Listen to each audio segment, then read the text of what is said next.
There is a matter I wish to raise with you before we enter. We are here to listen and to learn. But if the Forum's plans are more or less what I expect, then I should like to make a proposal that will serve our ends. By your leave, of course.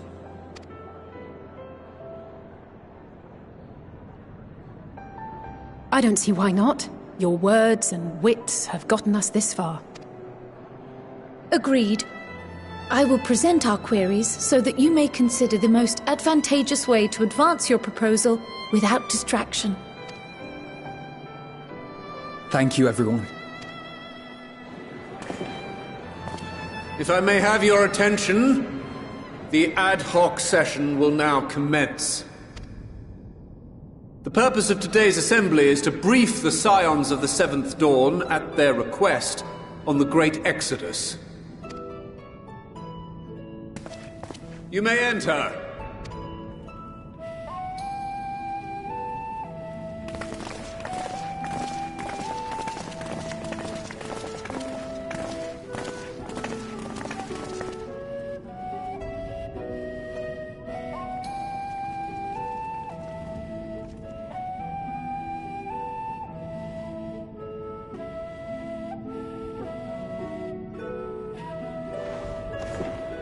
On behalf of the Forum, I commend your heroic actions on the Magna Glacies.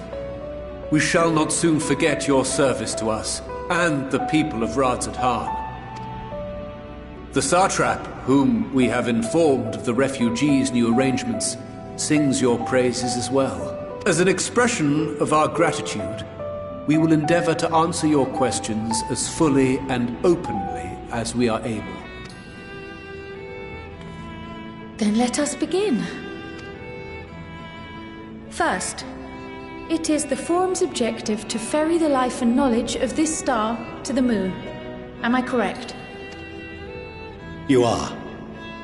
It is for this purpose that Charlian has labored these many long years. We have collected biological samples and scientific records from across the star. When the time comes, they will be moved from their places in Labyrinthos and Numenon and conveyed to safety. Once that critical task has been accomplished,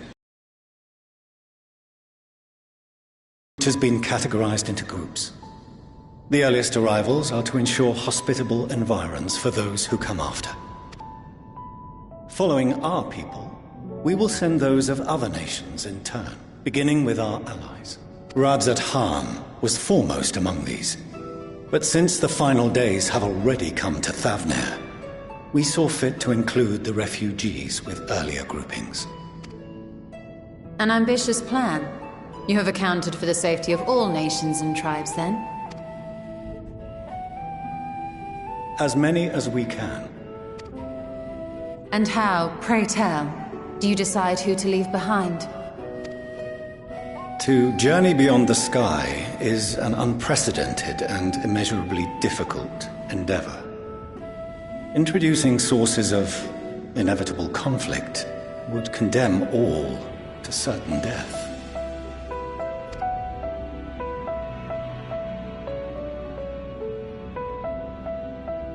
Questions as to the validity of that approach aside, are your plans proceeding apace? We're under the impression that your primary means of celestial transportation is incomplete.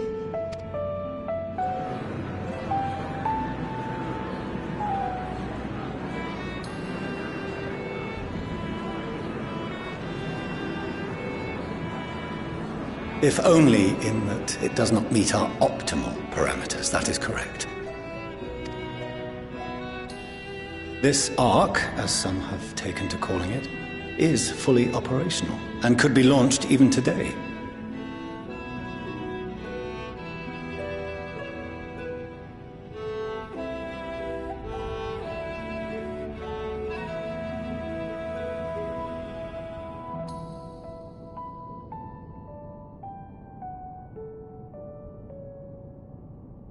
However, the final days have progressed more quickly than we anticipated.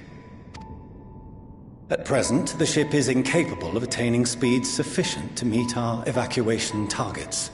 Should we put the vessel into service, as it is now, we will be unable to travel to the moon and back quickly enough to complete the necessary number of trips. Precious lives and knowledge will be lost. Seven hells. Is there anything to be done? The ether burner, the primary means of propulsion once the craft is in the space between stars, is undergoing testing to determine whether it can be made more efficient. Though cargo is being loaded for the initial phase of the Exodus, we are prepared to continue our experimentation up to the day before launch, should it prove necessary.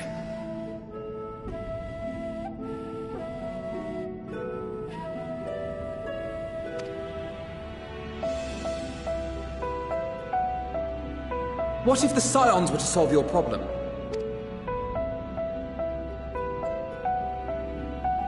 We shall help devise a means to improve the ether burner's efficiency, on 2 conditions. If we succeed, you must allow us to meet with Hydaelyn.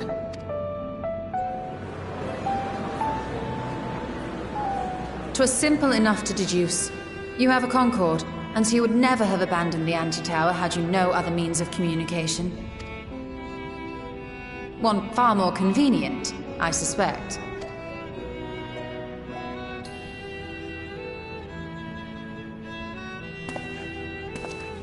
The second condition, also to be met upon our success, is that we be permitted to propose another use for your Ark.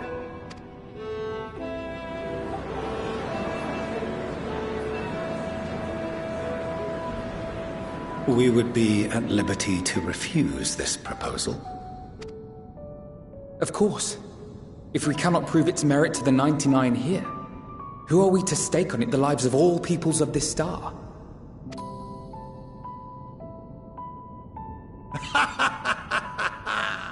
Delightful as always, Master Alfino.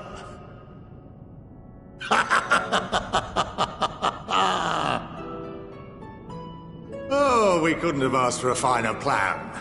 Allow us to solve this complex engineering problem of which we were entirely unaware until moments ago. What could possibly go wrong? The satire writes itself.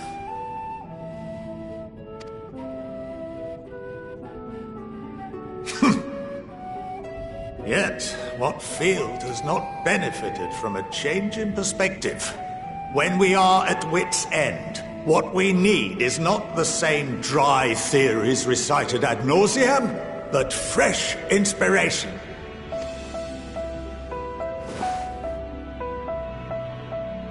I, for one, have faith in my erstwhile students to provide it, and I find their terms to be perfectly acceptable.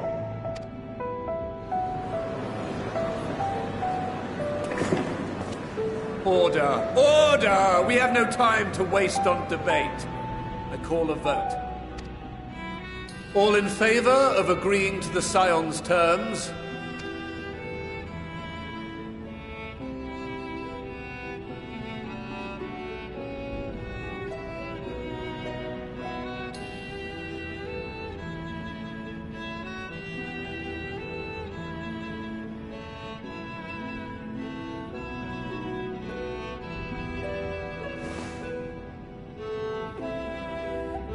"71 in favor, 28 against.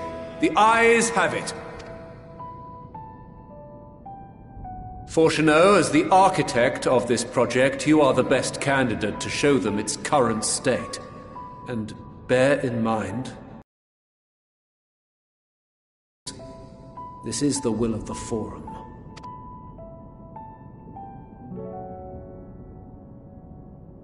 Very well. I call this session to a close. Return to your tasks with urgency. The final days wait for none.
could swap them out.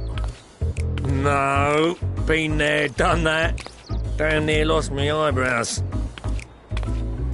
Think, Coco, think! We'd be well on our way to paradise. Visionaries patting themselves on the backs for their grand accomplishments if you'd only think! Yes, that does sound rather lovely. Yeah! I mean, Master Force, you know, what a pleasant surprise. We're not blasting off already, are we? The schedule remains unchanged, for better or worse. Which is why the Forum has elected to accept assistance in resolving the ether burner conundrum.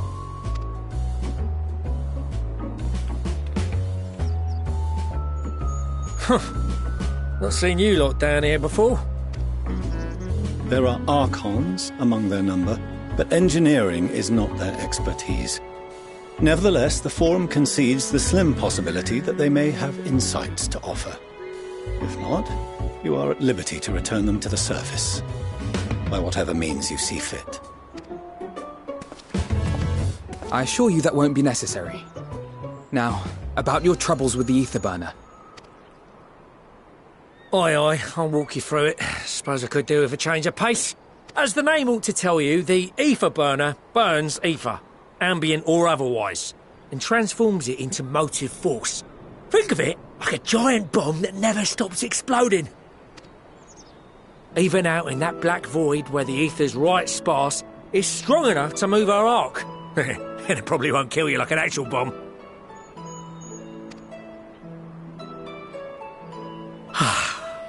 But it ain't perfect. According to my calculations, to travel to the moon and back fast enough for the Forum's liking, the conversion rate needs to be 6% more efficient. A measly 6%, you say? But if I could have squeezed even another 0.6 out of it, don't you think I'd have built it that way in the first place? Hast thou consulted with the Loperites? Yes, they too are conducting their own research, for lack of a ready answer. The moon's propulsion systems are considerable, naturally, yet they are commensurately massive. It is no easy feat to convert their technology into an efficient means of propulsion for a teeny tiny toy boat, as they say, and as I most certainly do not. Yes, exactly! Damn it all, I asked for refined adamantite and they send me uppity rabbits with inscrutable, ancient, incompatible technology! You're trying to drive me mad! Do you speak of Allegan refined adamantite, perchance? You know of it?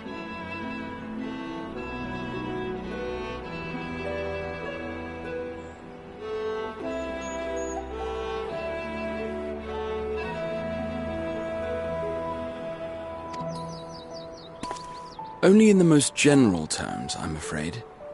'Twas an alloy of Allegan make, but the secrets of its production were closely guarded. As I recall, the record stated it was vital to Dalamud's construction and launch.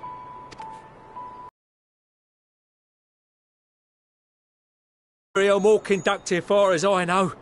Slotting some ins like blowing up a dam and watching the river of ether come rushing through! Ain't a living soul that knows how to make it, though.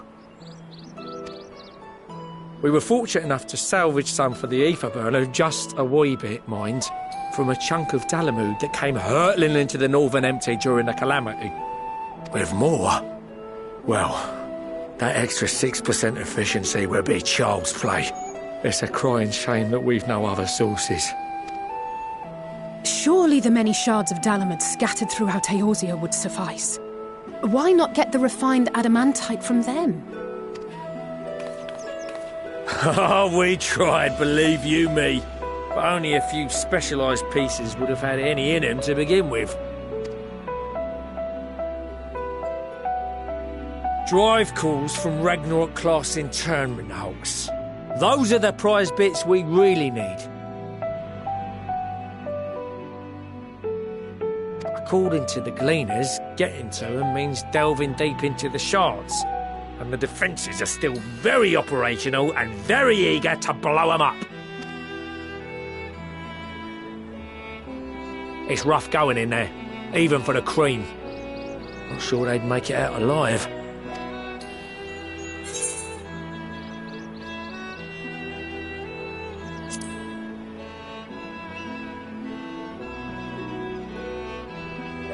That may be for the best, though you doubtless find the task too dull for your liking.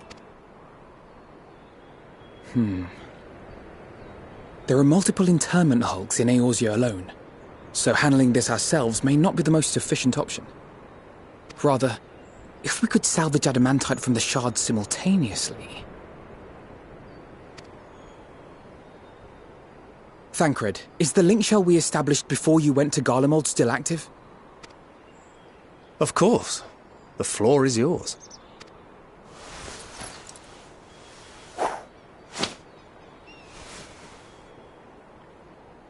What's all this? Gathering firewood, so to speak. We alone can accomplish little, but joined by others, we may yet build a bonfire to carry us heavensward. This is Alphino. The Scions have need of you.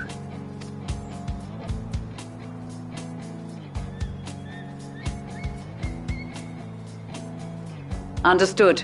I will contact the Lord Commander and dispatch our finest at once.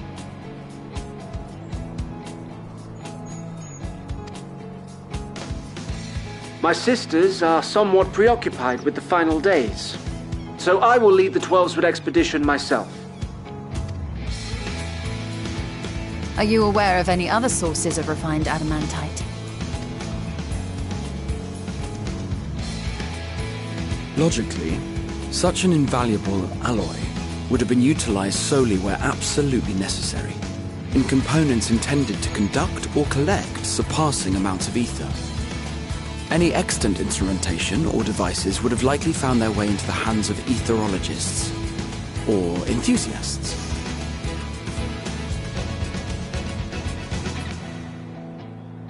Magical artifacts of Allagan design? The Eastern Alliance will send word to one and all. Are there other ways we may offer aid? No shards of the Lesser Moon scar our soil, but our stake in this cause is no less for it. Is there anything in Othard that might be of use to you? What did you say? Oh, you got friends in far places, lad. Anyway, if you're offering, I wouldn't say no to one of those Far Eastern sacred relics. Some of them can hold enough ether to summon a whole damn primal. Combine a source like that with the ether burner, and 3, 2, 1, kaboom! I gather you heard his explosive enthusiasm. Might you secure us a suitable relic? It shall be done. I know little of machines, but I promise we will do our utmost to gather the materials you need to finish your starship. I am glad for the work, in truth. Better to busy oneself than wait and fret over disasters foretold. Then why are we all still standing about yapping? There's plunder for the taking. And I'm a born plunderer. I'll be an old Charlian before you know it. Start mixing the grog. I'm certain that can be arranged. Thank you all, and do be careful. Just like that. Aye, just like that. Our refined adamantite is on its way. Now let us consider our next steps, shall we? There's yet much to be done.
course of action is clear.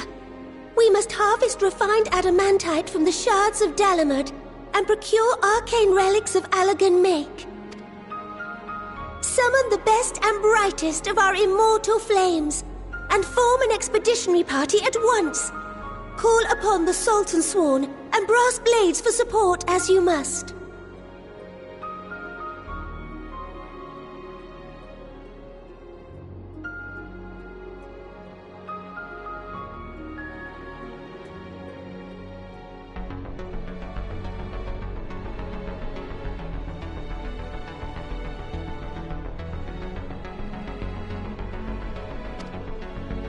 Papashan, send word to the guilds. We will require the expertise of master artisans if we are to have any hope of identifying and recovering these elusive materials. Theurgeist, we have need of your stone torches. They are to assist the immortal flames in scouring the ruins and to help secure the surrounding areas. I trust I can count on your support. As commander of the Stone Torches, my son Zimberk will personally see it done. Pippin, I would have you lead the raiding party. Assemble your finest, and with Tizona's blade clear the way. Lord Lolorito, I pray you take charge of the search for Allagan relics. Surely you know of some being traded on open or clandestine markets, or sleeping in collectors' vaults. Of course, I ask not that you do this out of the kindness of your heart. By all means, profit on the transactions. I wish you the joy of it. The final days descend upon our world. If circumstances are truly as dire as they say, Uldar's best efforts may be for naught. And yet, when we Eorzeans rose from the ashes to rebuild our broken realm, did we not learn one simple truth?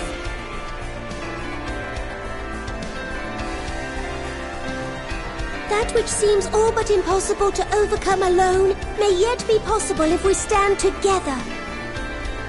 It was the Scions who united us then, and it is the Scions who call upon us now. Uldar will answer that call. We will summon our courage and join the fight for our world's future. You know your duties. I, Nanamo Ulnamo, 17th in the line of Ul, bid you good luck and Godspeed.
We've fielded a goodly number, but our ranks are heavy with healers, and an abundance of restorative magics will be of little help in destroying Dalamud's defenses.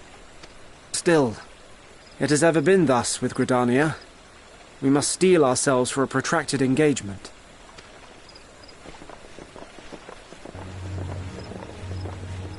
In that case, might I suggest taking us along?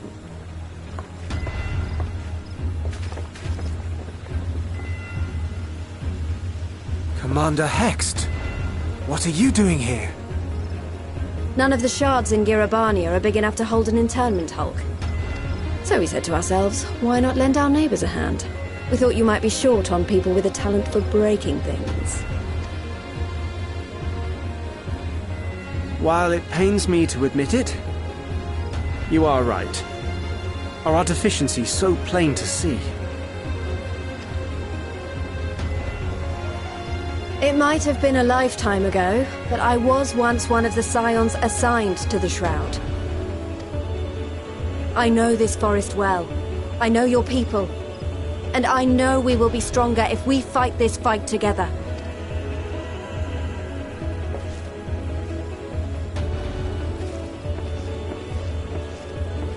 Then I will impose upon you with a clear conscience.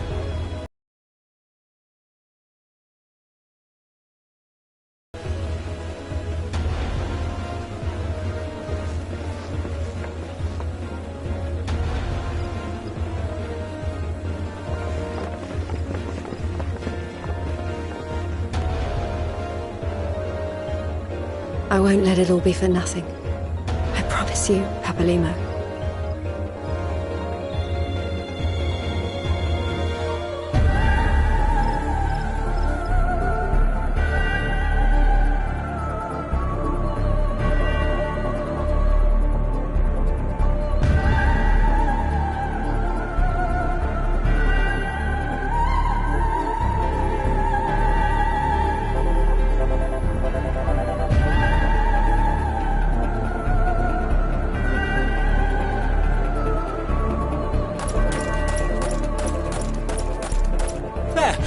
There you are!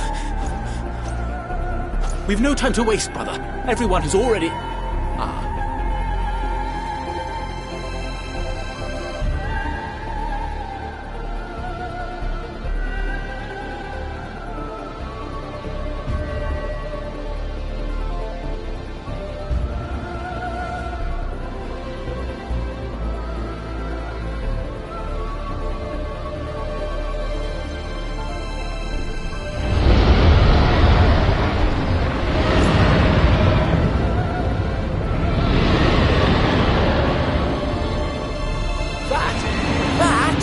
A roar! A dragon's roar!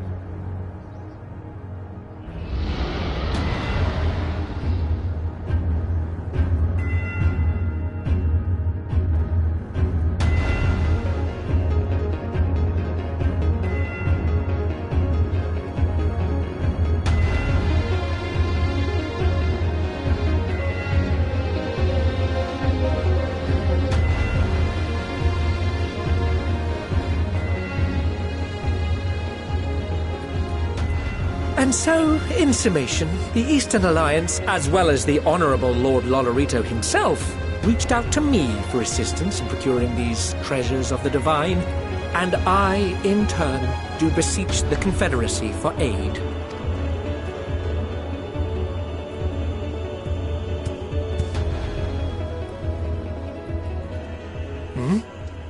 Is that... Hancock? What a surprise this is. And a fortuitous one at that. I have a favor to ask, you see.